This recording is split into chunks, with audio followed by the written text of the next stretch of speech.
Les amis, bonjour à tous et j'espère que vous allez bien. Après sa victoire 5-2 contre Montpellier, Galtier, vous l'aurez compris, reste complètement invaincu au PSG. Mais je sais pas si vous vous en souvenez, je vous avais dit que le retour de Kylian Mbappé ne serait pas aussi simple que ça. Je peux vous assurer que ce match, je l'attendais. Alors, Mbappé a-t-il raté son grand retour? Mais surtout, Neymar est-il le nouveau patron du PSG? Les amis, bienvenue en ce tout nouveau débrief. Je vous souhaite une très bonne vidéo.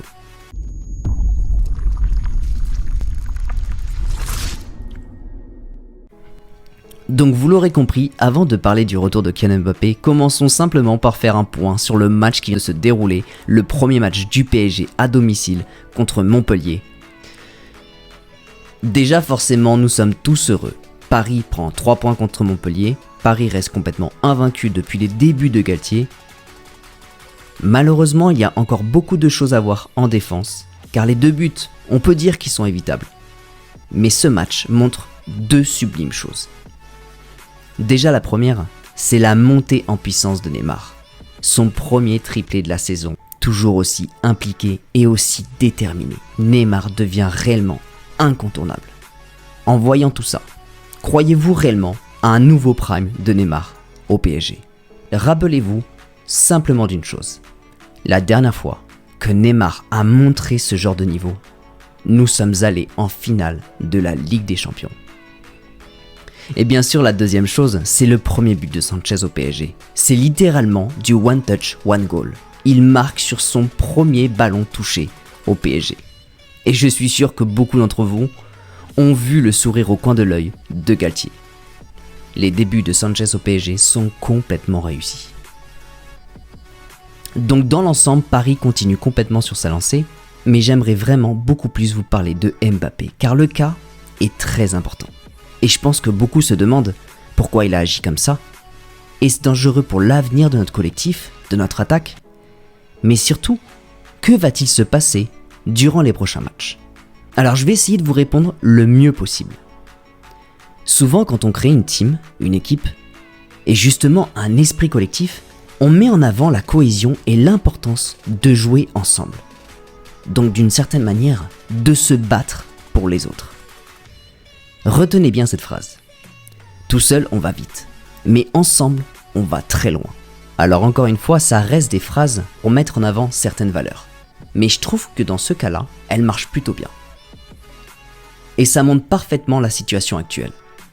L'année dernière, Mbappé portait tout seul sur ses épaules le PSG. Alors oui, certains joueurs du PSG étaient extrêmement forts l'année dernière, mais je suis sûr que vous avez très bien compris le sens de ma phrase. Mais aujourd'hui, l'objectif du PSG, c'est de créer une synergie et un esprit collectif pour, ensemble, aller beaucoup plus loin. Donc maintenant, on va tenter de voir quelle a été l'attitude de Mbappé dès son retour. Et pour ça, faisons un récap rapide. Déjà, Mbappé a eu beaucoup de mal à rentrer dans le jeu proposé par le duo Messi et Neymar. Il s'est beaucoup obstiné et a perdu beaucoup de ballons. Déjà ça avait tendance à me préoccuper. Mais j'ai vraiment remarqué les contours de son attitude lors de l'ouverture du score. Un but contre son camp absolument pas célébré. Alors la question que je me pose à ce moment-là, c'est n'a-t-il pas célébré par respect pour l'adversaire? Honnêtement, j'ai un doute. Alors ensuite, on parle beaucoup d'une ligne du contrat de Mbappé qui l'annonce en tant que principal tireur des pénaltys. Je vais vous dire exactement ce que je pense. Aujourd'hui, Neymar est l'un des plus grands tireurs de pénaltys, si ce n'est le meilleur. Il est le rare seul à pouvoir tirer son ballon lorsqu'il voit le gardien partir d'un des côtés. Quand Neymar tire un pénalty, le gardien saute toujours avant que Neymar tire son ballon. Donc ça explique pourquoi Neymar est l'un des plus grands tireurs de pénalty du monde. Donc le retirer de ce poste, c'est à mon goût une immense erreur. Quoi qu'il en soit, Mbappé le rate. Neymar s'est chargé du deuxième et sans surprise, Neymar a marqué son pénalty. Donc vous l'aurez deviné, ça a dû bien cogiter dans la tête de Kylian Mbappé. Et bien sûr que j'allais en parler. Mbappé lance un appel côté gauche et en voyant le jeu partir côté droit, il stoppe directement sa course. Cette scène-là a fait beaucoup parler sur les réseaux sociaux. Et je vous avoue que de mon côté, ce genre d'attitude, je trouve que c'est complètement contraire, encore une fois, à l'esprit d'équipe. Lorsque tu joues pour le PSG, tu dois te battre pour l'ensemble de tes coéquipiers à chaque instant. Donc son attitude est assez grave. Alors oui, Mbappé a marqué, mais ce qui m'inquiète à ce moment, c'est qu'encore une fois, il n'avait pas un minimum de joie sur son visage. Pas de célébration, la seule chose qui ressortait, c'était une sorte de soulagement d'avoir marqué. Et enfin, la dernière chose qui m'a marqué, c'est la sortie de terrain de Mbappé. Il n'avait pas la bonne attitude. Et pour être honnête, à la place de Galtier, je pense que j'aurais fait complètement la même chose. Neymar, lui de son côté, est sorti à la 89e minute. Et je pense que vous êtes au courant, lorsqu'on sort un joueur à la 89e minute, c'est forcément pour l'ovation du public. Le message qu'a envoyé Galtier est extrêmement puissant et retrace son premier discours. Il n'y aura aucune concession. Mbappé n'était pas dedans, il est sorti. Neymar, après un triplé, a été ovationné. Donc comme je vous l'ai dit, Paris est monstrueux sans Mbappé. Et le plus gros problème du PSG était résolu. Messi, Neymar, la fusion est revenue. La question qu'on se posait, c'était que va-t-il se passer au retour de Kylian Mbappé ?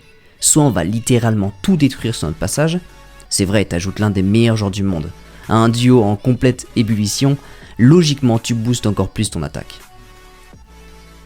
Soit malheureusement, ça ne marche pas du tout. Alors pourquoi Mbappé a montré un tel visage ? Il y a deux possibilités.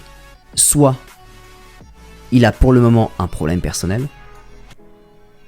La deuxième chose qui revient souvent, c'est qu'il voudrait montrer que c'est lui le patron. Et plus ou moins, il n'a pas forcément envie d'être derrière Messi et Neymar. Donc d'une certaine manière, on pourrait dire que son ego parle et il veut beaucoup prouver. Tout en respectant bien sûr ses coéquipiers Messi et Neymar. Alors déjà au niveau des problèmes personnels, malheureusement ça arrive à tout le monde. Ce qui m'inquiète, c'est que jouer au foot, c'est la passion de Mbappé. Ça devrait complètement lui permettre de canaliser ses nerfs.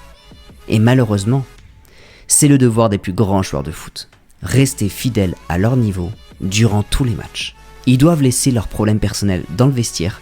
Oui, c'est dur, je suis d'accord avec vous, c'est même extrêmement dur. Mais les grands joueurs de foot doivent être au top niveau, quelles que soient les circonstances.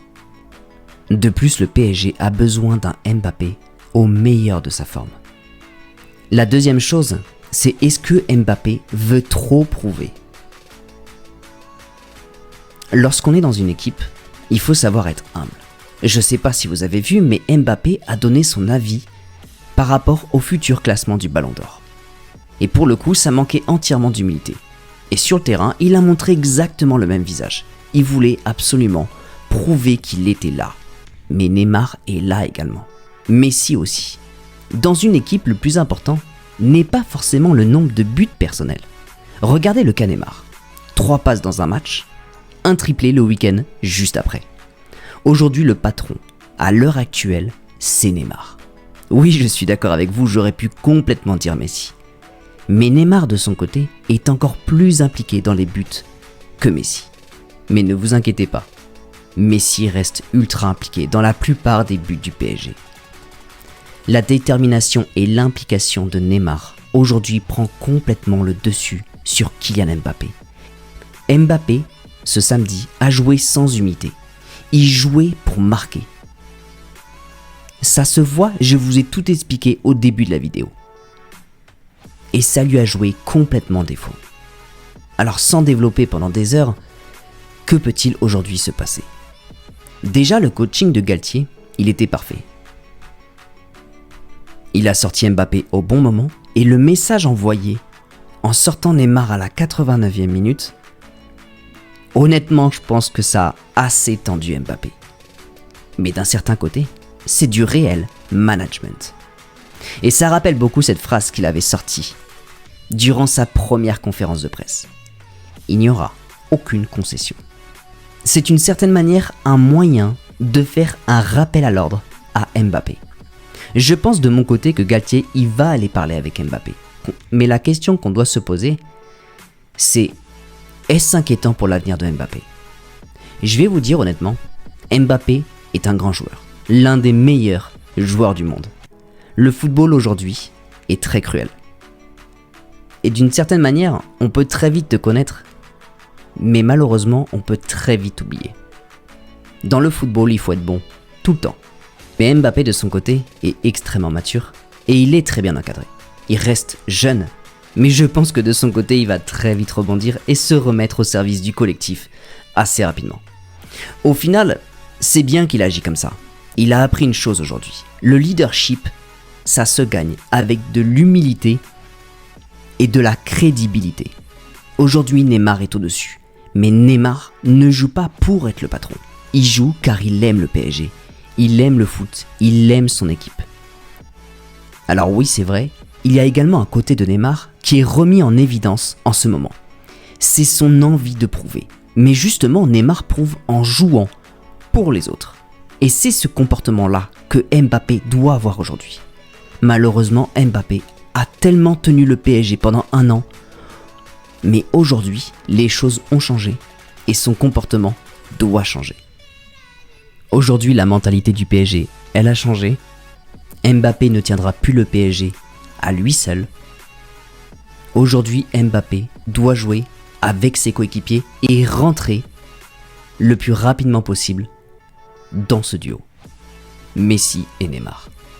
Alors je pense que Galtier va utiliser les bons mots, mais maintenant le problème, c'est qu'on ne sait toujours pas si ces 3 joueurs peuvent être incroyables ensemble en 3-4-1-2 sous le coaching de Galtier.